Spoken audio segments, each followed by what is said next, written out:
గౌరీశంకర్ గారు, చాలా ముఖ్యమైన విషయాలు, ముఖ్యంగా యువతకి ఉపయోగపడేవి, తల్లిదండ్రులు కూడా తెలుసుకొని పిల్లలకి చెప్పే విషయాలు చాలా చెప్తూ ఉన్నారు. ముందుగా మీకు దానికి కృతజ్ఞతలు చెప్పాలి. ఇక ఓంకారం అనేది చాలా మందికి తెలియని విషయం. దానివల్ల వచ్చే ప్రయోజనం ఏమిటి అనేది తెలియని విషయం. కానీ నేను ఈ ఫీల్డ్‌లో ఉన్నాను కాబట్టి ఓంకారం వల్ల కాస్త వాయిస్ బాగుపడుతుంది. ఈ విషయాలన్నీ తెలుసు.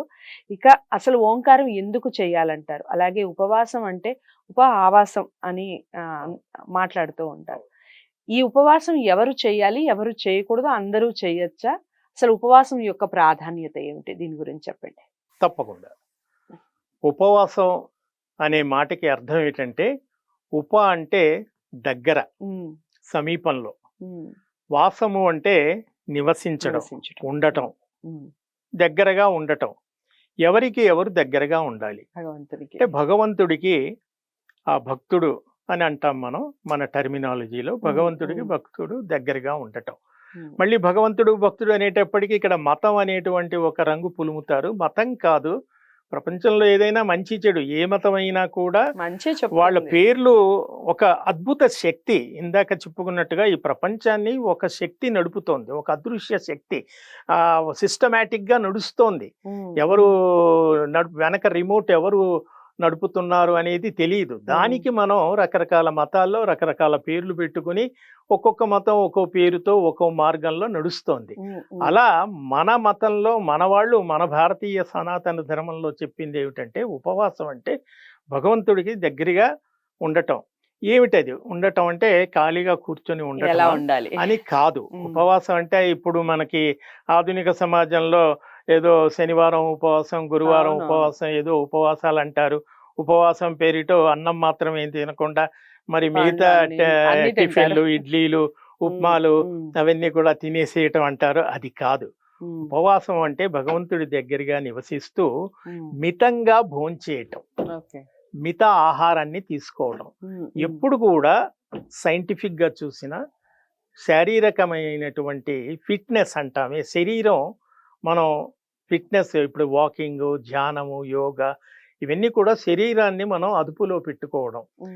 శరీరాన్ని మనం అదుపులో పెట్టుకోవడం ద్వారా మనసును నియంత్రించుకోగలుగుతాం, మనసును కంట్రోల్లో పెట్టుకోగలుగుతాం. మనసు కంట్రోల్ పెట్టుకున్నప్పుడు శరీరాన్ని ఒక క్రమ పద్ధతిలో శరీరాన్ని మనం పోషించుకుంటప్పుడు జీవితం సుఖంగా ఎటువంటి అనారోగ్య పరిస్థితులు లేకుండా హాయిగా ఉంటుంది. ఎప్పుడైతే శారీరకంగా మనం ఆరోగ్యంగా ఉంటామో అప్పుడు మానసికమైనటువంటి వికాసం జరుగుతుంది, మనసు చాలా ఎలివేట్ అవుతుంది. కాబట్టి ఉపవాసంలో చెప్పింది ఏమిటంటే, బొత్తిగా చాలా మందిలో ఏమిటంటే ఉపవాసం అంటే మంచినీళ్ళు కూడా ముట్టుకోకుండా ఉండటమే ఉపవాసం అనుకుంటారు. అది కూడా సరి అయింది కాదు. అసలు ఏమీ తినకపోవటం కూడా ఆరోగ్యానికి హానికరం, మంచినీళ్లు గాని. కాబట్టి మోతాదులో ఆహారం తీసుకుంటూ ఆ భగవంతుని ధ్యానంలో కొంత సమయాన్ని గడిపినప్పుడు బాగుంటుంది. ఎక్కువ ఆహారం తీసుకోవటం వల్ల వచ్చే నష్టం ఏమిటంటే, మనకు శరీరం బరువెక్కిపోయి సోమరితనం వచ్చేసి, మీరు చూడండి బాగా మనం అన్నం తిన్న తర్వాత నిద్ర వచ్చేస్తుంది, శరీరం అంతా కూడా ఒక విధమైనటువంటి మత్తులోకి వెళ్ళిపోతుంది. నిద్రపోవటం వల్ల, సోమరితనం వల్ల మనం ఏమి ఆలోచించలేకపోతాం, మందగించిపోతుంది, బుద్ధి మందగిస్తుంది.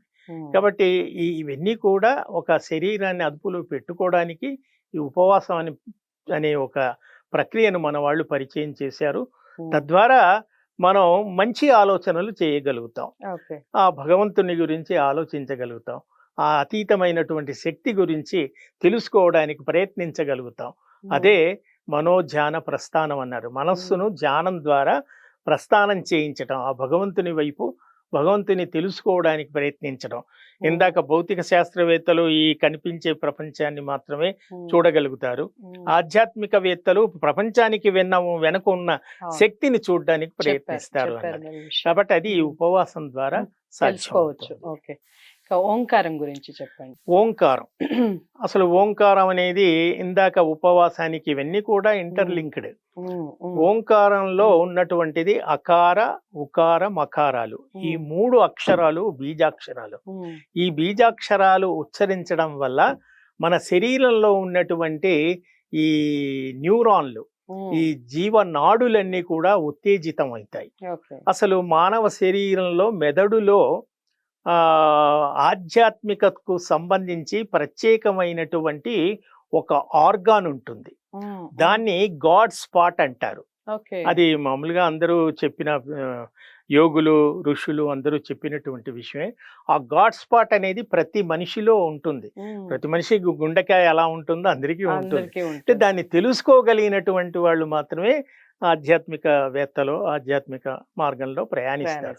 ఈ ఓంకారం వల్ల ఏమిటంటే మనకు షట్చక్రాలు ఉంటాయి. ఆ షట్చక్రాలన్నీ కూడా ఓంకారం ద్వారా ఉత్తేజితమై శరీరం ఒక విధమైనటువంటి పాజిటివ్ ఎనర్జీని మనం తీసుకోగలుగుతాం. దాన్ని ఉచ్చరించడం వల్ల మన పరిసరాలు కూడా ఒక ఆ వేవ్స్ అన్నీ కూడా తరంగాలన్నీ కూడా ప్రశాంతమైనటువంటి వాతావరణం నెలకొంటుంది. అందుకే మన ప్రార్థనా స్థలాలు కానీ మందిరాలు కానీ దేవాలయాలు కానీ ప్రశాంతంగా ఉండడానికి కారణం ఇదన్నమాట. ఓంకారము ఆధ్యాత్మికత. రైట్. సో ఓంకారం యొక్క విశేషాలు చాలా మందికి చాలా రకాలుగా వివరిస్తూ ఉంటారు. ఇప్పుడు నన్ను అడిగాను అనుకోండి, నన్ను అడిగితే నేనేం చెప్తాను, ఓంకారం వల్ల చాలా వాయిస్ ఎక్సర్సైజ్ అవుతుంది. ఒకసారి ప్రాక్టీస్ చేసి చూడండి. రోజు ఉదయం ఓంకారం చేయటం వల్ల ఖచ్చితంగా అనర్గళంగా మాట్లాడటానికి ఓంకారం చాలా ఉపయోగపడుతుంది. ఇది నేను చెప్పగలను. ఇలాంటి ఆధ్యాత్మికవేత్తల్ని కదిలిస్తే ఇలాంటి ఎన్నో విషయాలు మనకి బోధపడతాయి. చాలా ముఖ్యమైన విషయాలు తెలుస్తాయి. ఓంకారం అంటే ఏమిటి, అసలు ఉపవాసం ఎందుకు చేయాలి, చేయటం వల్ల కలిగే ప్రయోజనాలు ఏమిటి, ఈ విషయాలన్నీ తెలుసుకున్నాం కదా ఈ వీడియో ద్వారా. అందరికీ యూస్ఫుల్ అనుకుంటున్నాను. తప్పకుండా వీడియోని లైక్ చేసి షేర్ చేయండి. ఛానల్ని సబ్స్క్రైబ్ చేసుకోండి. మీరు గౌరీశంకర్ గారిని కలవాలి అనుకుంటే స్క్రీన్ మీద కనపడే నెంబర్కి కాల్ చేయొచ్చు.